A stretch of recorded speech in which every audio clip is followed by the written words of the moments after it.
Magandang hapon! Panibagong lesson na naman ang ating pag-aaralan. Handa na ba kayo? Ako nga pala si Teacher Ella. Ako si Teacher Elaine.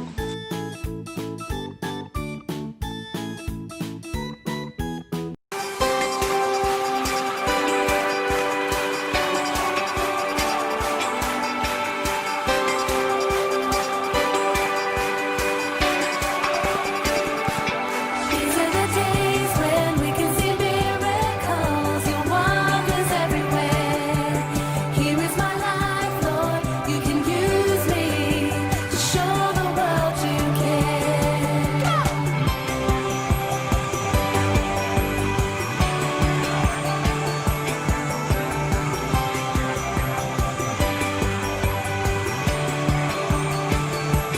These are the days when we can see miracles, your wonders everywhere. Here is my life, Lord, you can use me to show the world you care.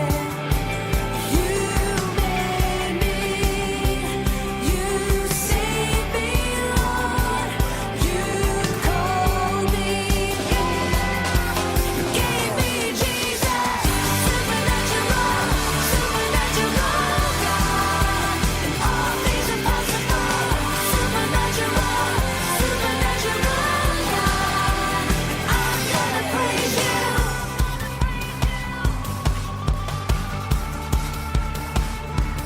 You are my healer and my salvation. Thank you for your grace. Your name is higher than any other, greatly to be praised. You made me, you saved me, Lord. You called me, gave me Jesus, supernatural, supernatural God. All things are possible, supernatural, supernatural God. And I'm gonna praise you, supernatural, supernatural God. All things are possible, supernatural, supernatural God. And I'm gonna praise you. And I'm gonna praise you.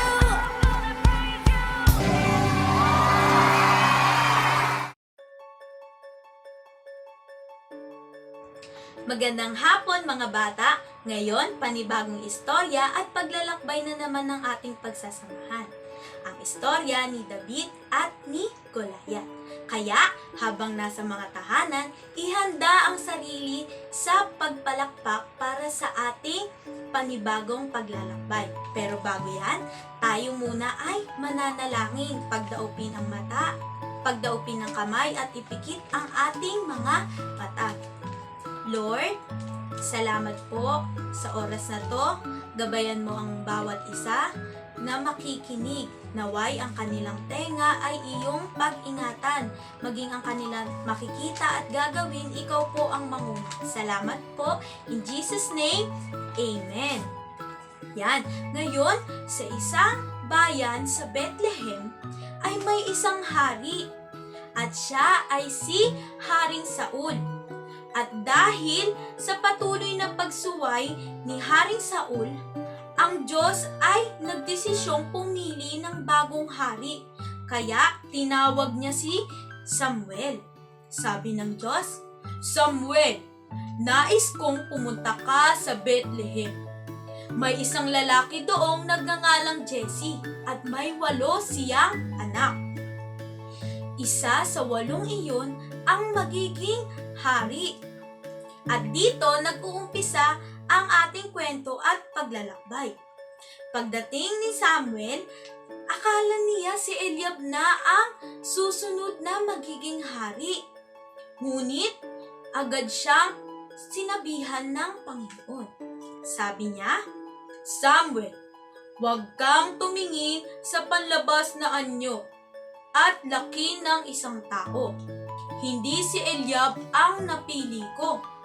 Kaya inilabas ni Jesse ang iba pang anak.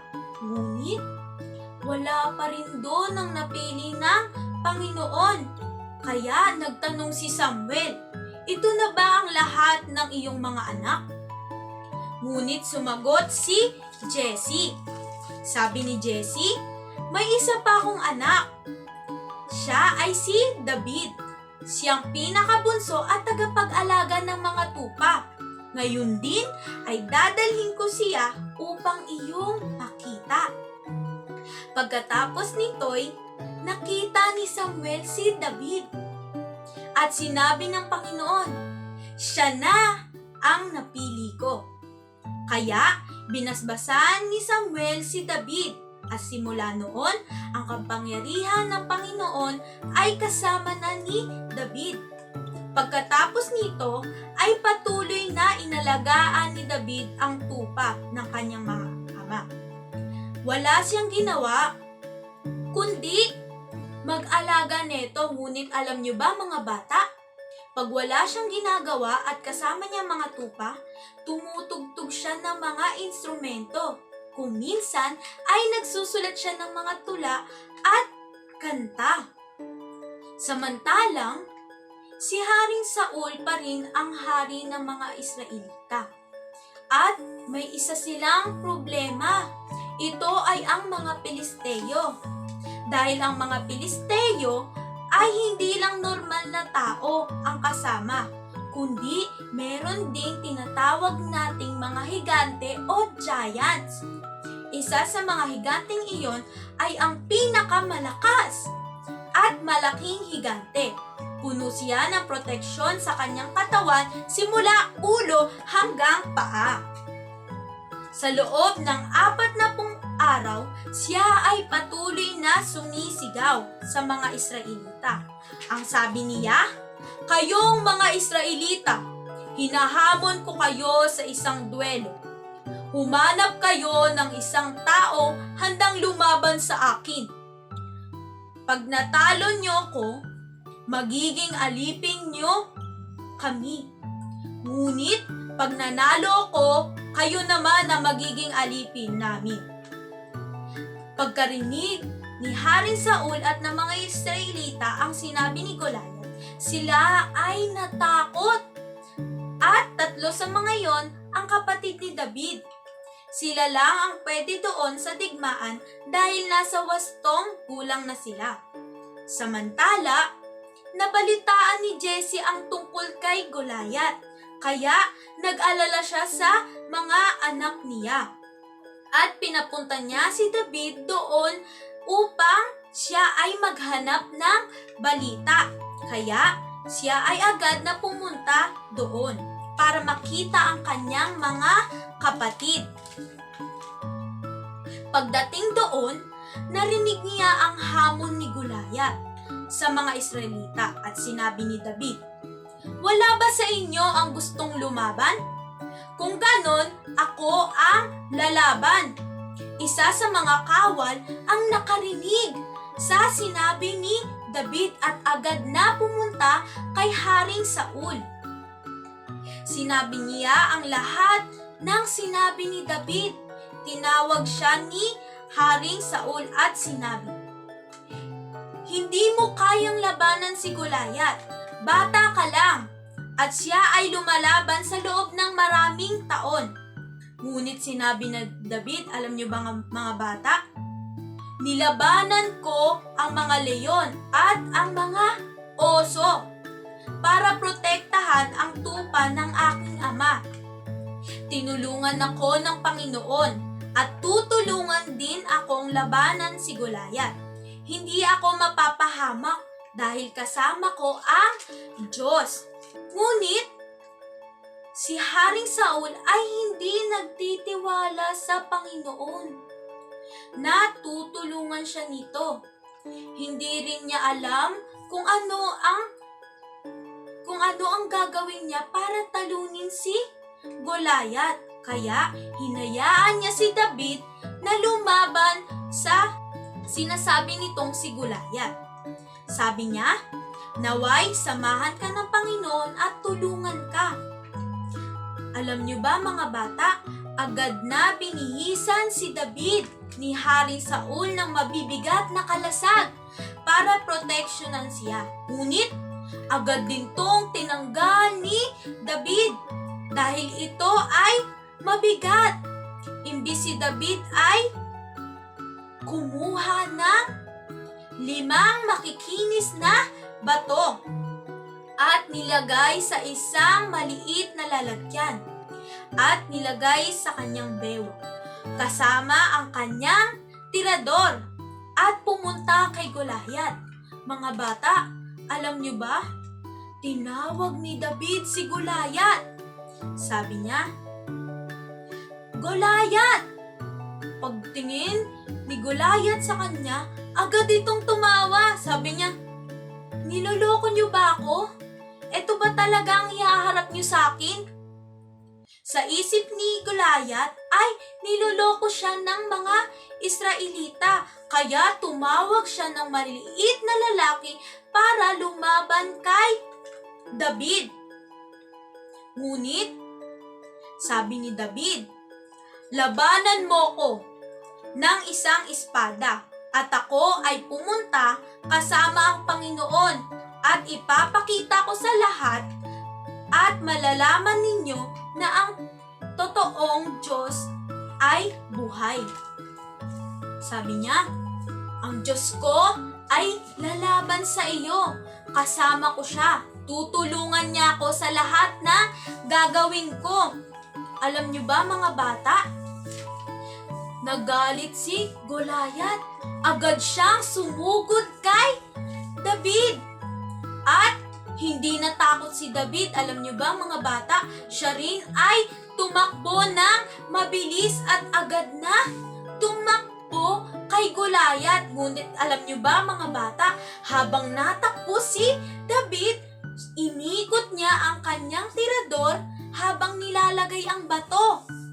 At agad niya itong hinagis kay Goliath. Alam niyo ba mga batang nangyari? Si Goliath ay natamaan sa noo at agad na natumba. Alam niyo ba mga bata, hindi pa ganon ang bagsak ni Goliath kundi pa ganito.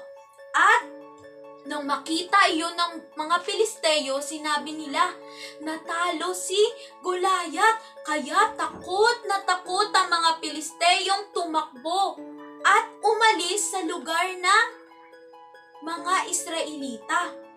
At alam niyo ba mga bata, sila ay nanalo laban sa mga Pilisteo. Alam niyo ba mga bata, katulad ni David, ikaw, ako, lahat tayo ay kayang tulungan ng Panginoon.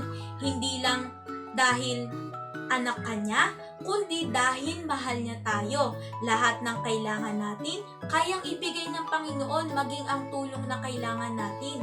Basta magtiwala ka lang na kaya kang tulungan ng Panginoon at ipapakita niya sa iyo kung gaano siya kapangyarihan. Kaya ikaw, bata ngayon na nakikinig, tandaan mo, kaya kang tulungan ng Panginoon sa anumang problemang hinaharap mo. At siya lang ang makakatulong sa iyo. Sa muli mga bata, naway naintindihan nyo ang ating napag-usapan ngayon. Tayo ay mananalangin. Handa na ba kayong manalangin? Ngayon, sabay-sabay tayong manalangin. Lord, salamat po sa natutunan namin. Naway, katulad ni David, kami ay magtiwala at maniwala sa iyo ng buong puso. At alam namin, kami ay tutulungan mo sa bawat gagawin namin. Salamat po. In Jesus' name, Amen. Ayan mga bata, ngayon, tayo naman ay tutungo sa susunod nating gagawin. Handa na ba kayo?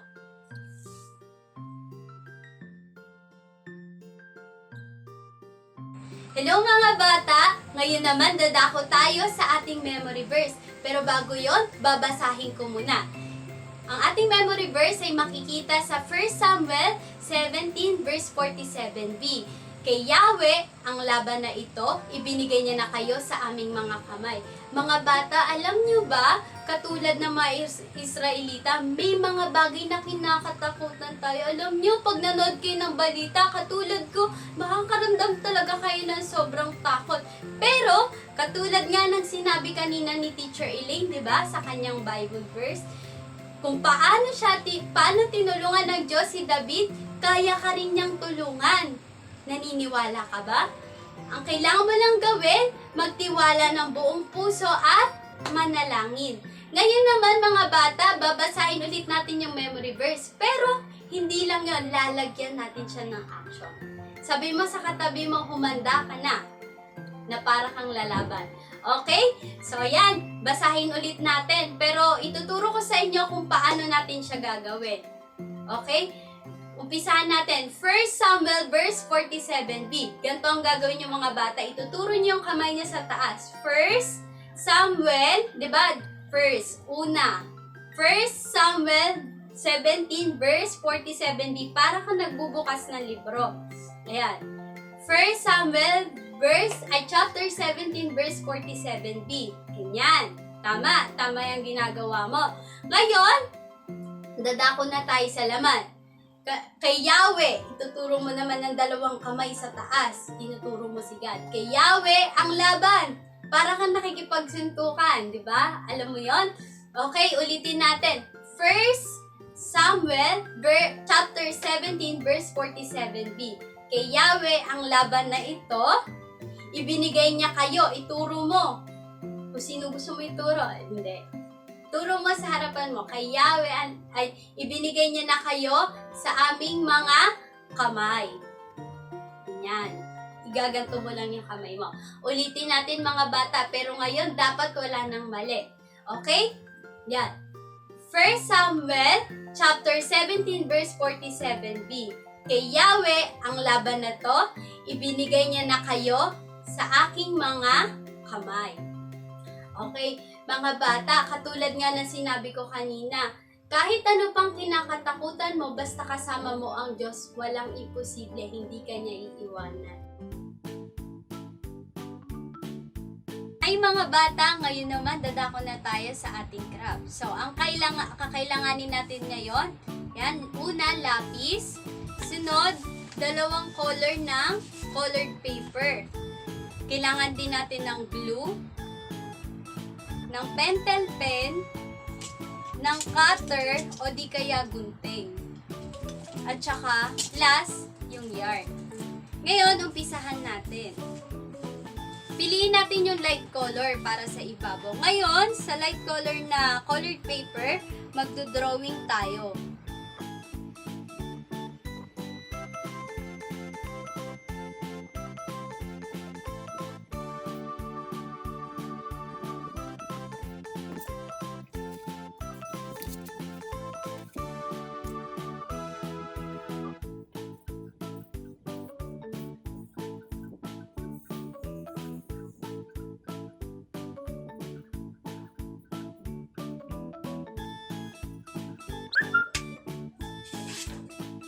Ayan mga bata, magdodrawing tayo ng parang bag.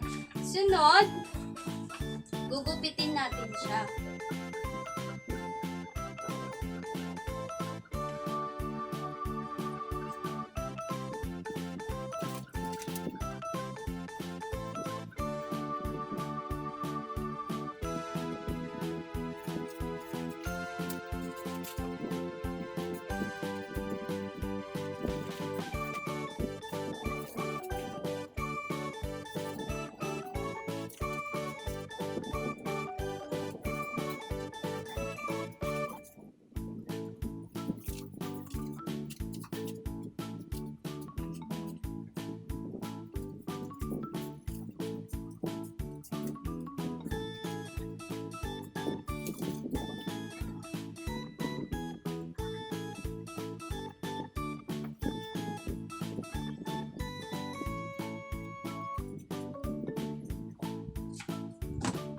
Ayan mga bata, nagupit na natin.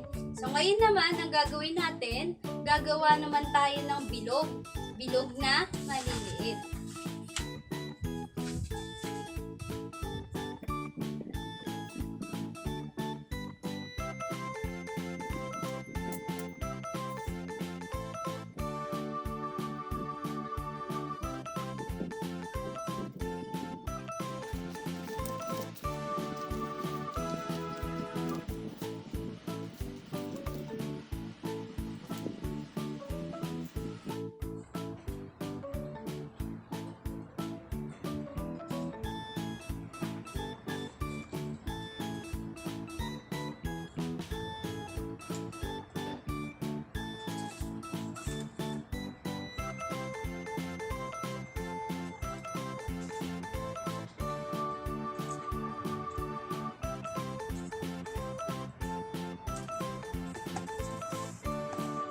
Ayan mga bata, tapos na natin gupitin yung 5 magiging bato natin. Ngayon naman, ang gagawin natin, ididikit natin siya doon sa una nating ginawa.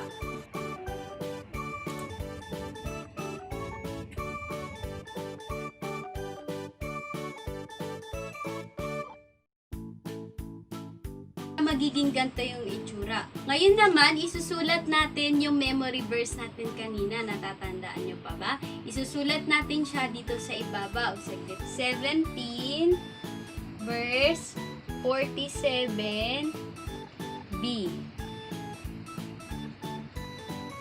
Kay Yahweh ang laban na ito. Ibinigay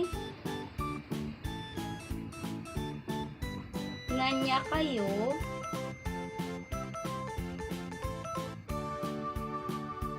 sa aming kamay. Ngayon naman mga bata, pagkatapos natin isulat yung memory verse, lalagyan natin siya ng butas na 4.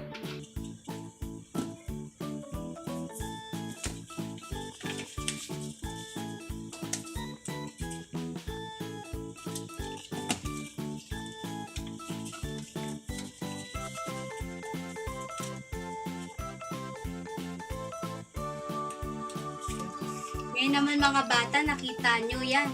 3 yung butas. Ngayon naman, kukunin natin ng ating yarn. Gagawin natin, kukuha tayo ng saktong haba. Tapos gugupitin natin. Ngayon, ilulusot natin siya dun sa butas. Ngayon mga bata, pagkalusot nung yarn dun sa mga butas, ibubuhol naman natin siya ng pa-ribbon. Kung nahihirapan kayo mag-ribbon, pwede kayo manghingi ng tulong sa mas nakakatanda.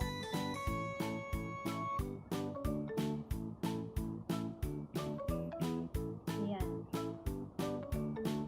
Ganito dapat yung maging itsura niya. Yung mga pangalan nyo, pwede nyo ilagay sa likod na lang nung ginawa nyo. So, yun lang. Salamat. Sana nag-enjoy